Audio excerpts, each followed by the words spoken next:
Ada orang melihat keputusan PRN Negeri Sembilan dengan berkata, biasalah, ada parti menang, ada parti kalah. Tapi bagi saya, keputusan ini jauh lebih besar daripada itu. PH bukan sekadar kehilangan beberapa kerusi. Pengundi Melayu Islam sedang menghantar satu isyarat politik yang sangat kuat, iaitu jangan anggap kami akan terus diam apabila perkara yang penting kepada agama, identiti dan masa depan kami dipandang ringan. Orang Melayu mungkin tak bising setiap hari, mungkin tak turun ke jalan raya, mungkin tak tulis panjang-panjang di media sosial, tapi apabila tiba hari mengundi, mereka boleh bercakap melalui peti undi. Dan kali ini suara itu cukup kuat sehingga PH jatuh daripada 17 kerusi kepada hanya 11 kerusi. Jadi persoalan dalam video ini bukan sekadar kenapa PH kalah. Persoalan yang lebih penting ialah apakah sebenarnya yang sedang cuba disampaikan oleh pengundi Melayu Islam. Dan kenapa saya pilih topik ini? Saya pilih topik ini kerana kita jangan membaca keputusan pilihan raya macam membaca keputusan bola sepak. Pasukan A menang, pasukan B kalah. Lepas tu kita sorak, kita kutuk, kita kritik 2-3 hari, kemudian semuanya selesai. Politik tak macam tu. Di sebalik setiap undi ada sebab musabab dia. Ada orang undi kerana suka kepada calon, ada orang undi kerana parti, dan ada orang undi kerana mahu kerajaan yang stabil. Dan ada juga yang mengundi bukan kerana terlalu suka kepada pihak yang dipilih, tetapi kerana kecewa dengan pihak yang sedang memerintah. Pada PRN 2023, PH menang 17 kerusi, BN 14 dan PN hanya 5. Dalam PRN kali ini, BN menang 18, PH 11 dan PN 7. Maknanya, PH kehilangan 6 kerusi sementara BN bertambah 4 dan PN bertambah 2. 6 kerusi bukan angka kecil. Dalam DUN yang hanya mempunyai 36 kerusi, kehilangan 6 kerusi bermakna PH kehilangan lebih 1/3 daripada kerusi yang dimilikinya sebelum ini. Ini bukan sekadar terjatuh, tergolek. Ini tandanya sebahagian pengundi yang sudah membuat penilaian semula. Sebab itu kita perlu berhenti daripada sekadar meraihkan kebenaran dan mula bertanya kenapa mereka berubah. Dan apa yang kita dah tahu? Kita tahu PH mengalami kemerosotan yang sangat jelas dan kita juga tahu undi yang meninggalkan PH tidak pergi kepada satu pihak sahaja. BN mendapat tambahan 4 kerusi, PN pula mendapat tambahan 2 kerusi. Ini bermakna pengundi yang tidak lagi memilih PH mungkin mempunyai pilihan parti yang berbeza, tetapi mereka berkongsi sekurang-kurangnya satu mesej yang sama, iaitu mereka sudah tidak mahu memberikan sokongan kepada PH seperti dahulu. Namun ada satu perkara yang kita perlu jujur, kita tak boleh melihat keputusan kerusi semata-mata kemudian terus mendakwa semua orang Melayu sudah tolak PH. Undi rakyat adalah rahsia. Untuk mengetahui pergerakan undi Melayu dengan lebih tepat, kita perlu melihat keputusan mengikut daerah mengundi, komposisi kaum, kadar keluar mengundi dan perubahan jumlah undi bagi setiap parti. Tetapi berdasarkan kemerosotan undi PH di sebuah negeri yang mempunyai banyak kawasan dengan pengaruh besar pengundi Melayu, kita mempunyai alasan yang munasabah untuk membaca bahawa ada keresahan dalam kalangan sebahagian pengundi Melayu Islam. Jadi ini bukan dakwaan bahawa semua Melayu sudah berpindah arah. Ini adalah bacaan awal bahawa sesuatu sedang berubah dan perubahan itu tidak patut disapu ke bawah kapet. Dan apa yang kita belum tahu? Kita belum tahu sama ada perubahan ini akan kekal dalam pilihan raya akan datang. Mungkin sebahagian pengundi benar-benar sudah berpindah sokongan. Mungkin juga mereka cuma mahu memberi amaran. Macam seorang pelanggan yang biasa makan di kedai yang sama, satu hari dia pergi makan kat kedai sebelah. Dan adakah itu bermaksud dia tidak akan kembali selama-lamanya? Belum tentu. Mungkin dia cuma kecewa dengan layanan, mungkin harga dah terlalu mahal, mungkin rasa makanan sudah berubah. Pemilik kedai yang bijak tidak akan terus memaki pelanggan itu. Dia akan masuk ke dapur dan bertanya, apa yang tak kena? Begitu juga dengan PH. Jangan terus menyalahkan pengundi, jangan kata pengundi terpengaruh dengan sentimen, jangan kata pengundi tak memahami reformasi. Tanya dulu apa yang menyebabkan mereka tak lagi yakin dengan kita. Dan soalan itulah kita sampai kepada isu sebenar. Apakah isu sebenar? Pada pandangan saya, isu sebenarnya adalah sebahagian orang Melayu Islam berasa bahawa suara dan keresahan mereka tidak dibenarkan, tidak diberikan perhatian yang sewajarnya. Bukan satu isu sahaja. Ia terkumpul sedikit demi sedikit. Contohnya apabila timbul pertikaian mengenai kuil haram yang terbina di atas tanah tanpa kebenaran, orang Melayu bertanya, kenapa isu seperti ini kelihatan begitu sukar untuk diselesaikan, dan kalau bangunan itu tidak mendapat kelulusan atau dibina atas tanah milik orang lain, kenapa undang-undang tidak dapat dilaksanakan dengan jelas, adil dan konsisten.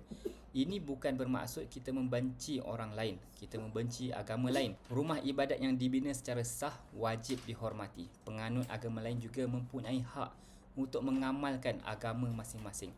Tapi dalam negara yang ada undang-undang, hak beragama tidak bermaksud seseorang boleh mengetepikan soal pemilikan tanah, kelulusan pembangunan dan peraturan pihak berkuasa. Apabila kerajaan dilihat terlalu takut atau terlalu lambat menyelesaikannya, orang Melayu Islam mula merasakan ada layanan yang tidak seimbang.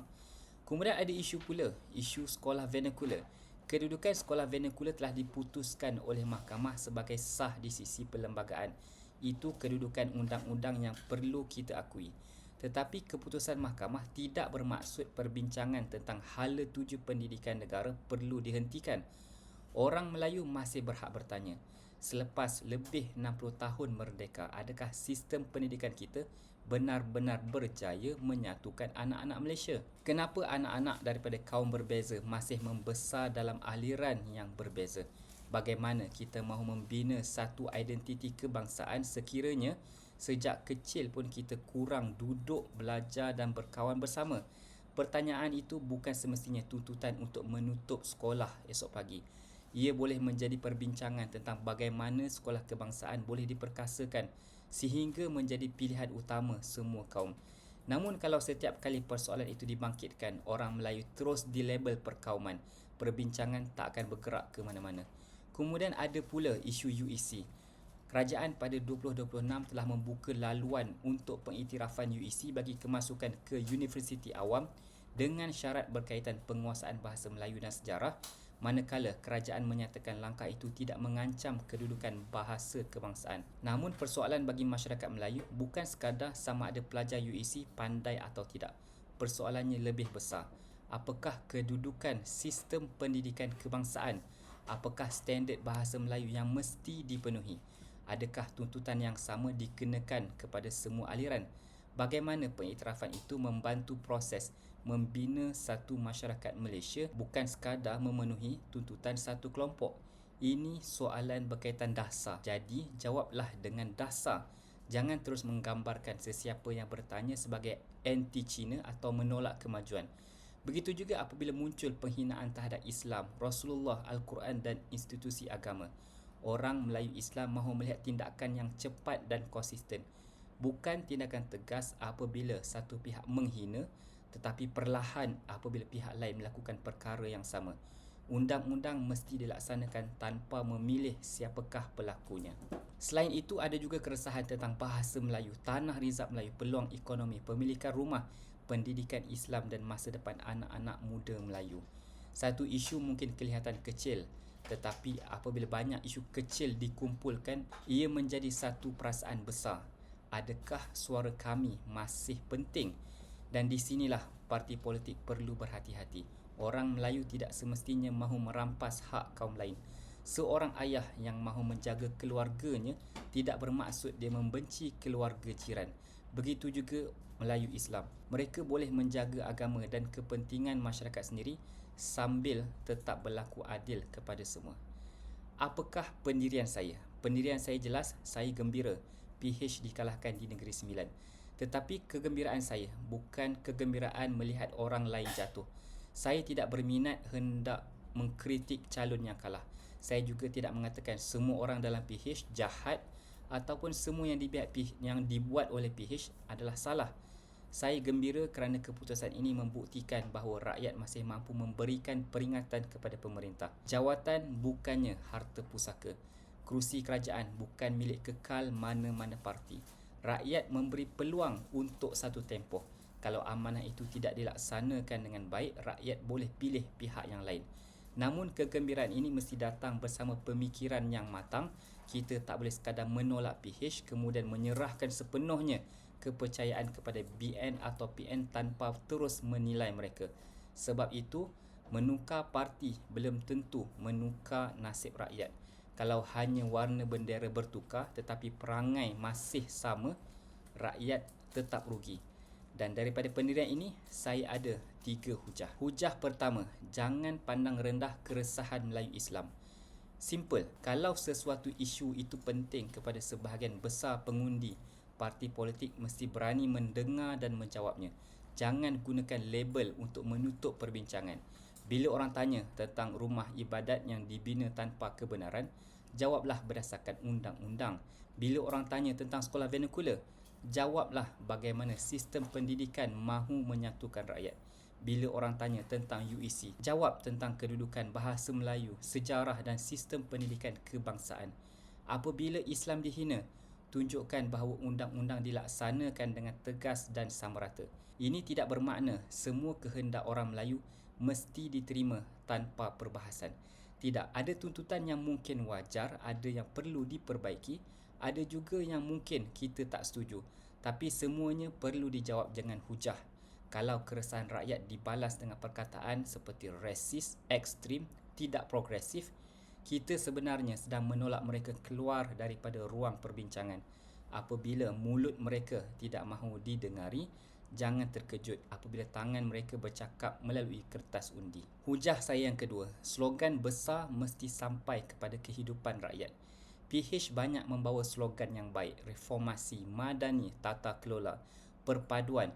Saya tak tolak semua tu, tapi slogan itu hanya berguna apabila rakyat dapat merasakan hasilnya. Bagi rakyat biasa, mereka tidak hidup dalam dewan persidangan. Mereka hidup di pasar, pejabat, kilang, sekolah dan rumah sewa. Mereka nak tahu harga barang semakin terkawal atau tak.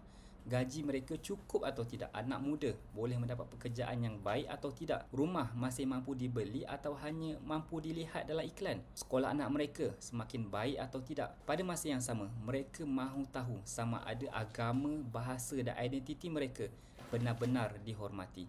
Politik ni macam kedai makan. Nama menu boleh cantik. Kita boleh namakan makanan itu sebagai nasi reformasi madani premium. Tapi kalau makanan lambat sampai, harganya mahal dan rasanya biasa-biasa je, pelanggan tetap akan mencari kedai yang lain. Pemilik kedai tak boleh mengejar pelanggan sambil cakap, kamu tak faham konsep makanan saya. Peniaga tu kenalah perbaiki dapur dia. Begitu juga dengan kerajaan. Jangan hanya memperbaiki cara bercakap, perbaiki hasil yang rakyat rasakan. Hujah yang ketiga, pihak yang menang janganlah terlalu selesa. Hujah ketiga ini saya tujukan kepada BN dan PN. BN kini menang 18 kerusi, manakala PN menang 7. BN menjadi blok terbesar tetapi masih kurang 1 kerusi daripada mendapat majoriti mudah 19 kerusi. Jadi jangan terus mendabik dada. Sebahagian pengundi mungkin memilih BN atau PN bukan kerana mereka sudah percaya 100%. Mungkin mereka mahu menghukum PH. Mungkin mereka mahu memberikan peluang. Mungkin mereka mahu melihat sama ada pilihan yang lebih baik. Maka peluang ini mesti dibuktikan dengan kerja. Kalau bawa nama Melayu, tunjukkan apakah perancangan untuk meningkatkan pendapatan orang Melayu, membantu peniaga kecil, menyediakan rumah dan membuka peluang kerja kepada anak muda. Kalau bawa nama Islam, tunjukkanlah Islam melalui amanah, keadilan, kebersihan pentadbiran dan keberanian melawan rasuah. Jangan Islam hanya muncul pada poster. Jangan Melayu hanya disebut dalam ceramah. Dan jangan selepas menang, rakyat hanya melihat perebutan jawatan, kontrak dan kedudukan. Rakyat bukan menukar pemandu supaya kereta masuk ke dalam longkang yang sama. Mereka mahu kereta itu dibawa ke destinasi yang lebih baik. PH sudah menerima peringatan. Tetapi kalau BN dan PN mengulangi kesilapan yang sama, mereka juga boleh menerima nasib yang sama. Jadi apakah mesej terbesar daripada keputusan PRN Negeri Sembilan?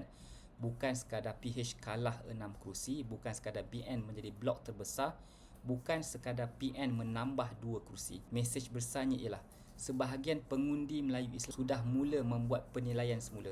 Mereka mahu suara mereka didengar. Mereka mahu isu agama, pendidikan, bahasa dan masa depan masyarakat mereka dijawab dengan serius. Mereka tak mahu setiap keresahan mereka ditutup dengan label. Tetapi kepada orang Melayu Islam juga, kita jangan mengundi kerana marah semata-mata.